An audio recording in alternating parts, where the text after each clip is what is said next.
விவசாயிகளுடைய இந்த சட்டத்தை கண்டிப்பா மாத்துங்கன்னு மத்திய அமைச்சர்கிட்ட 10,000 விவசாயிகள் முன்னாடி மேடையிலேயே ஒரு கோரிக்கையா வச்சிருக்காரு சத்குரு.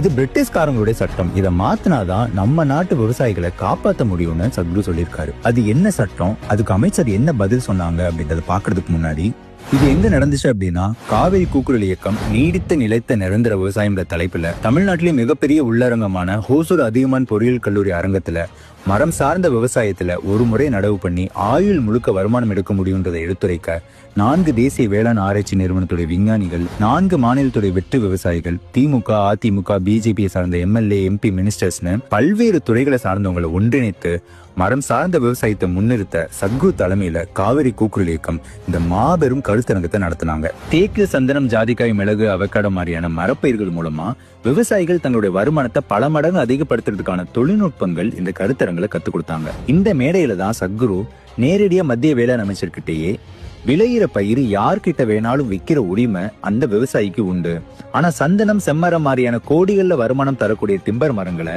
விவசாயிகள் வளர்த்தாலும் அவ்வளவு சுலபமா விற்க முடியாத அளவுக்கு பிரிட்டிஷ்காரவங்க சட்டம் போட்டு வச்சிருக்காங்க. இந்த பழமையான சட்டத்துல திருத்தம் கொண்டு வந்தாதான் மரம் சார்ந்த விவசாயம் பண்ண பல விவசாயிகள் முன் வருவாங்க. அப்பதான் அவங்களோட வருமானமும் பல மடங்கு உயரும், நம்மளுடைய மண்ணையும் காப்பாற்ற முடியும்னு Sadhguru வலியுறுத்திருக்காங்க. Let the farmers grow what is best for them. What makes maximum money for them? Let them be able to sell their produce wherever they want in the world. மத்திய வேளாண் அமைச்சரும் சத்குரு சொன்னபடியே செய்யறதுக்கான நடவடிக்கை எடுக்கிறோன்னு மேடையிலேயே 10,000 விவசாயிகள் முன்னாடி அறிவிச்சிருக்காங்க.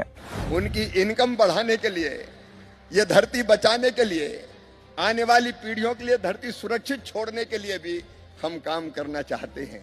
இந்த உலகத்துல மரம் சார்ந்த விவசாயம் எவ்வளவு முக்கியம், அதை எப்படி லாபகரமா பண்ணலான்னு வேளாண் விஞ்ஞானிகள், வெற்றி விவசாயிகளுடைய அனுபவம் மூலமா புரிய வச்சு மத்திய உணவு, 150க்கும் மேற்பட்ட விவசாயிகளுக்கான ஸ்டால்ஸ், முன்னோடி விவசாயிகளுடைய தொடர்பு, 50க்கும் மேற்பட்ட மரக்கன்றுகள் விற்பனை, டிரான்ஸ்போர்ட், பார்க்கிங்னு இப்படி எல்லா விஷயத்தையும் விவசாயிகளுக்காக சிறப்பா பண்ணி கொடுத்து தமிழகத்துல இன்னும் பல வெற்றி விவசாயிகள் உருவாக வழிகாட்டும் ஒரு முன்னோடி மக்கள் இயக்கமாக நிக்கிறாங்க காவிரி கூக்குரல் இயக்கம்.